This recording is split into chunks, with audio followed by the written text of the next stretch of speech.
All right. So today we're going to, I guess, wind back a little bit in terms of what we've been talking about, because it has become a little bit apparent to us listening back to previous episodes that, we are using a lot of industry related terms, a lot of jargon, which for us, is like a second language, pretty fluent in it. But we also understand that, if people are new to the journey of health and performance and food and nutrition, that, potentially the use of jargon might be an imposing barrier or a challenge or an obstacle or some sort of form of intimidation that, might prevent them from wanting to get started.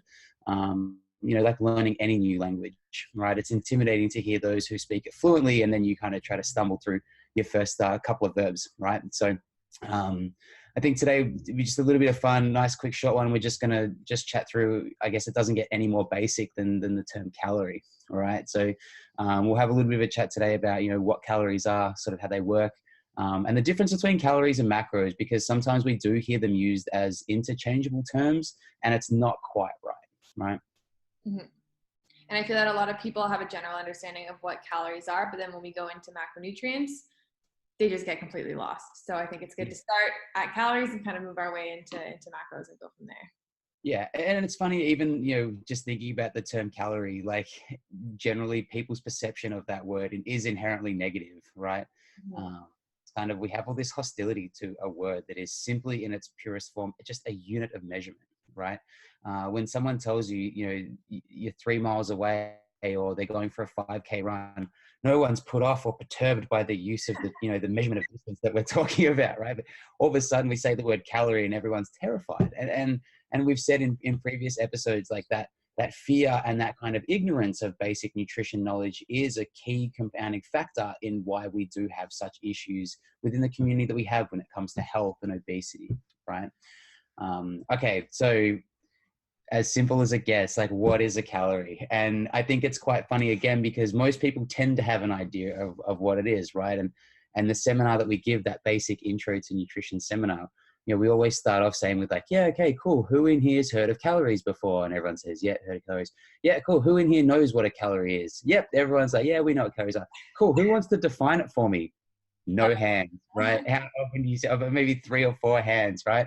And like shout out to Ash Snape, who I know is probably going to be listening to this podcast, but we gave a seminar at CrossFit Box not too long ago, asked the question, and after I kind of Googled her response, I feel like she probably knew the question was coming and Googled it herself, because she dead set put her hand up at the back and she said, the energy needed to raise the temperature of 1 kilogram of water by 1 degree Celsius. And I was like, correct. That's as far as we were going. Shout out to Ash to doing her research. But what does that mean in the simplest terms? Essentially, we're talking about, the amount of energy that we get from things that we eat and things that we drink. Okay, so they're not inherently bad. They're not inherently good. We need to try to take the emotion that we have attached out of the equation so that we can look at it objectively, right? Now, when we talk about calorie goals and things like that, what we're actually talking about is we're working out how much energy you need in a day to do all the things that you want to do. Okay, so, there's going to be a few factors that come into that, which are based on physical characteristics, age, weight, height, gender, lean mass function, bone density, all that sort of stuff. But more so what we're talking about in general terms is for you as an individual, how much energy do you need to get through your day, right? And, what are the things that kind of comprises of? So obviously activity is probably, for most is going to be the biggest differential there. If you're training 2 hours, 3 hours a day, training with a pretty decent relative amount of intensity, and then you ride your bike 20 Ks home from the gym, and then you get home and you walk the dog for an hour, well, obviously your caloric need, your energy requirement is going to be much higher than someone who works a 9 to 5 at a desk, maybe goes for a walk with the dog for half an hour, 3 times a day, right? So it's not to say that the person who has more calories is doing something wrong or is doing something bad or is destined to be putting on weight, right? It's just to say that as individuals, our caloric needs all differ, and that's something to be, aware of, because we do often see in this industry template calorie-based profiles given out based on gender, right? You're a girl, you want to lose weight. Here's your caloric number, right? Which I guess is a good segue into how do calories play into weight loss and weight gain, right? Should I keep going, Mags? Do you want to interject here at any time? I don't want to interrupt you. No, keep going. You're doing great. All right, perfect. So when we're talking about calories, I guess what we're looking for, a term that a lot of people will have heard of, is energy balance. Okay, so when we talk about this situation or this idea of energy balance, we're talking about a complete balance between the amount of energy coming in and the amount of energy going out. Okay, so your intake is equal to your output, right? Now, in a perfect theoretical caloric balance, we should see zero weight change. Okay, everything should be equal. Now, obviously, in reality, there's more factors that play into that than simply just meeting your caloric goal, right? And we'll get into that a little bit more. But in its simplest terms, if we're eating the same amount every day and our activity and our expenditure is exactly the same every day, then we should see, in theory, a weight stable approach, right? You should be able to get on the scales every day, weigh exactly the same. Okay. Mm-hmm. So contrary to that, we look at adjusting the amount of calories that we might prescribe for clients based on what their goals are. Okay. So if a client is looking for weight loss, then we would want them to be in a state of caloric deficit where their output of energy is greater than their intake. Okay. And conversely, again, because I don't think they get mentioned enough, but there are a large portion of our clients looking for weight gain. And obviously the opposite is true. We want them in caloric surplus. And so we need to be getting them to intake more than their output. And that at its primal function is as complicated really as you need to get on the surface with what are calories and how much do you need, right? Mm-hmm. And then when we're breaking that down a little bit further into macros, what exactly does that mean? Right. So what we say in particular, obviously it's inherent with the name, but the way in which your body interacts with different chemicals on, like a biological level, it's going to make a difference where those calories come from. Okay. So we talk about what are macros. Essentially, we're saying everything that you eat and drink is going to have a component of protein, carbohydrates, and fats. Okay. Now we're going to do another episode soon where we actually go into what is a protein, how do they work within the body, the same for carbs, break down the fats. But for right now, I think it's enough just to say that these are the three macros you want to be aware of. Alcohol, of course, is the fourth macro.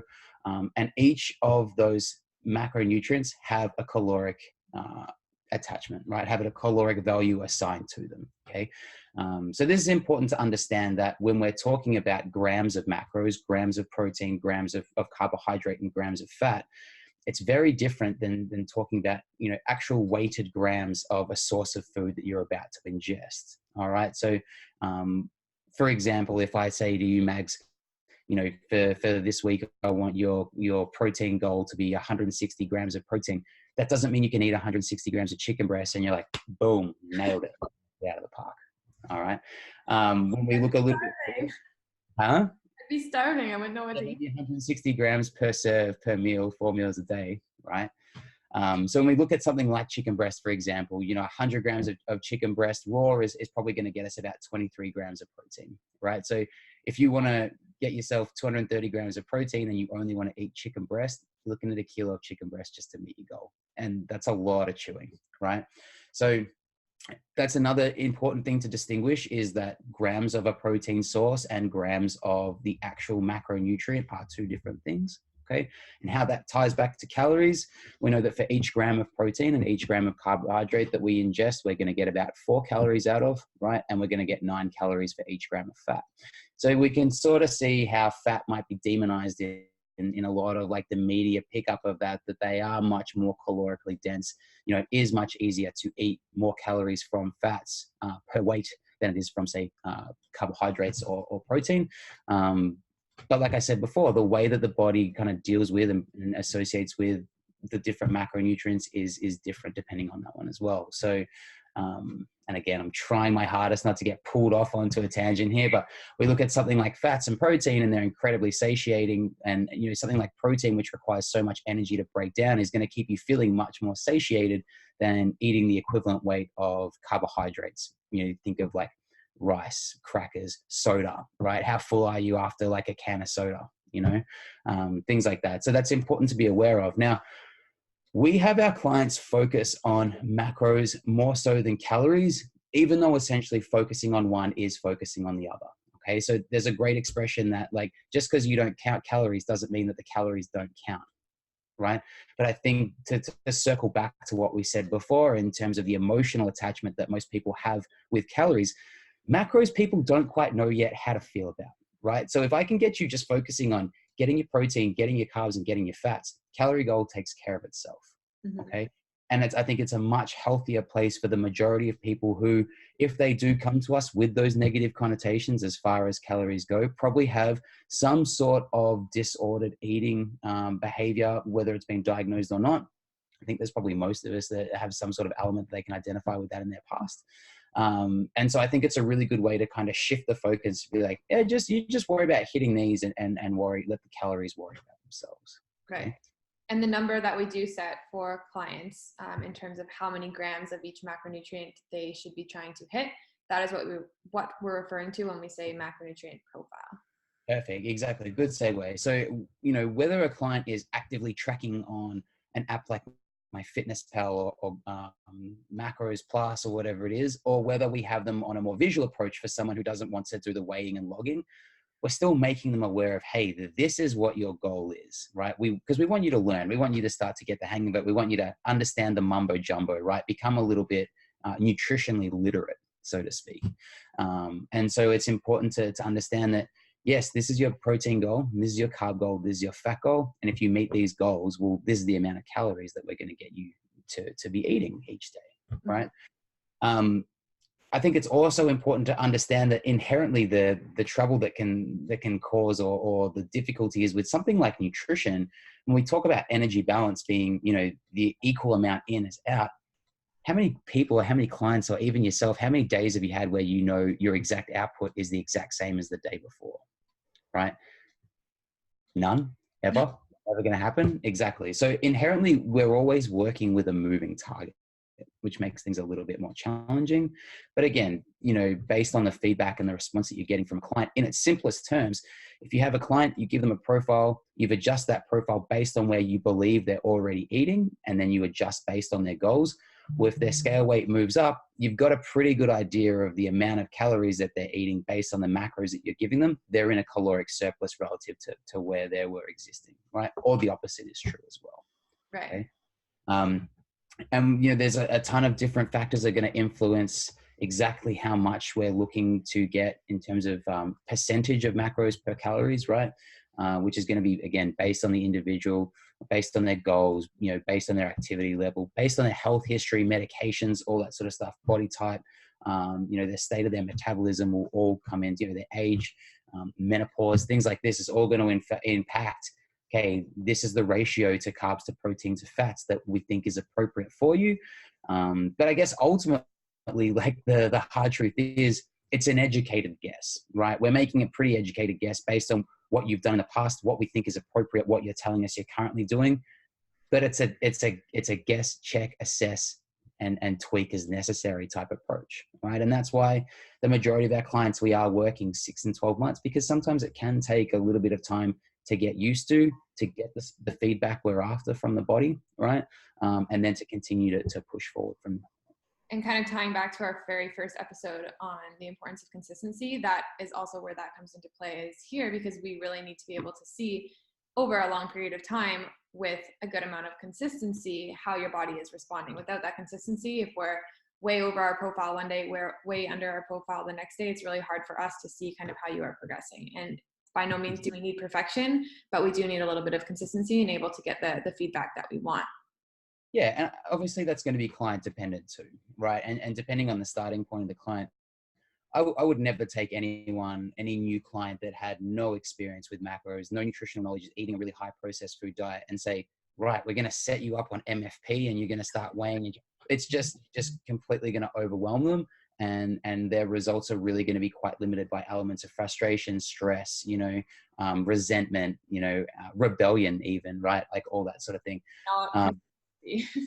Yeah. So I think it comes back to that consistency over perfection, where it's like, okay, if we make enough small changes over a long period of time, they're going to lead to big results, right? So if you're looking to start to get into understanding macros and calories, the easiest place to start is like, let's start by, removing all the processed foods from your diet in favor of whole foods, right? And we talked a little bit in previous episodes about how that will drastically impact most people's amount of calories, and also, you know, their proportion or their ratios of macros to those calories, right? So it's a really good place to start, just by paying more attention to the things that you're eating, starting to understand what is a source of protein, what is a source of carbohydrate, what is a source of fat.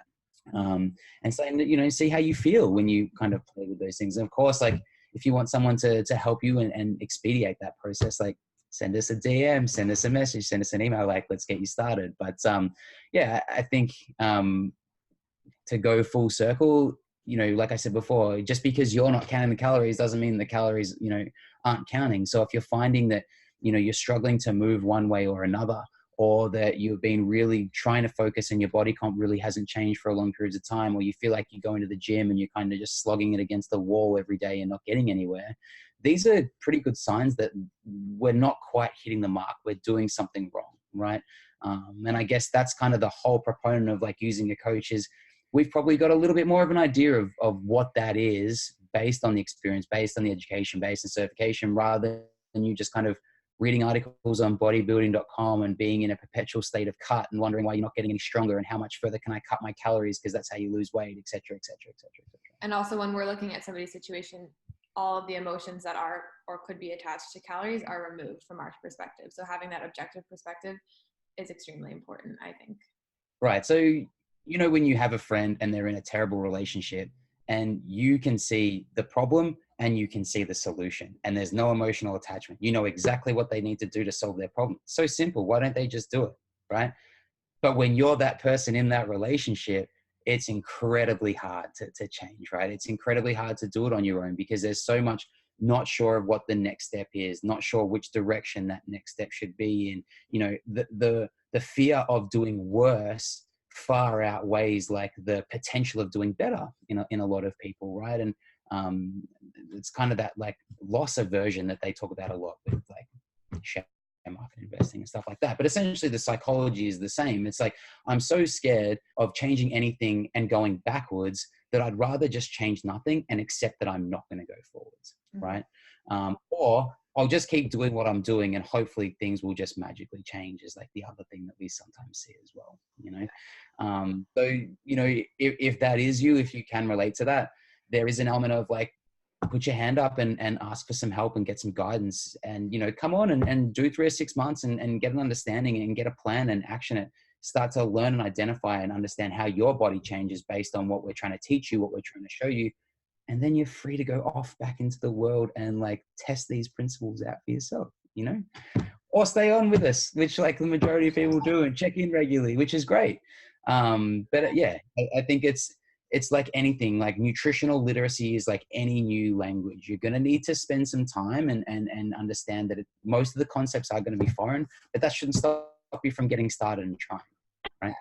And I think that understanding it is one of the biggest components to removing any fear or emotional attachment to it as well. I think that understanding why you're doing it is going to make you feel a lot better about the decisions that you're making, and you're not going to be overthinking them or thinking that other things are coming into play. It's just like, this is what I'm doing because X, Y, and Z. Yeah. That really empowers you. And that's what we try to do with a lot of our clients, is empower them through the educational aspect of nutrition coaching. Of course. And look, it's kind of the difference between like, if you just do high school French, you'll be able to travel Paris, right? You don't need to go and do your master's in like French literature to be able to make an improvement on where you are. You know, same sort of concept. Like if you just get the basics and you understand the fundamentals, even when you then choose to drink booze, eat the pizza, whatever else, at least you're making an informed decision, right? You know, there is a large proportion of the community that believes if you order the Supreme Pizza because it has more vegetables on it, it's a much healthier choice than ordering the margarita. And it's like, you kind of read these posts and those are often the people that are giving other people advice on like health and wellness in the industry, right? Yeah. And unfortunately, there's not enough time in the day to kind of debate all those people online. Believe me, I've tried. But I think a little bit of time, a little bit of like, you know, it's like self-development like any other. I mean, you learn the lingo, you understand the concepts, and bang, you can change your approach and go from there. How far off topic do you reckon we dropped? It's been 20 minutes, so I think we're good. Another good 10-minute podcast wrapped up there, Mags. Yeah, nailed it. All right, well, let us know if you have any other questions as well. If there's something that we didn't cover on this topic that you would like to know more about, we'd be happy to discuss it in a future episode. But as we've mentioned, there will be more coming, similar content as well. Yeah, perfect. Can't wait. And I've really enjoyed the feedback that we've gotten, right? Yeah. It's actually been kind of cool to sit down in some client consults and things like that. And people say, yeah, that was a concept I was sort of struggling with, but the way that you explained it actually sunk in, right? And I think there's a lot of value to actually being able to have a conversation rather than being like, here's a blog we wrote, on like, what is a calorie? Like, I don't know, to be honest, if how many of those I'd even read, right? Yeah, exactly. It's been good fun. So hopefully, there's some value there. Let us know what you think. Perfect. And leave us in the comments what you think a calorie was before we did this episode. Perfect. All right. We'll catch you next time. All right, thanks, Mags.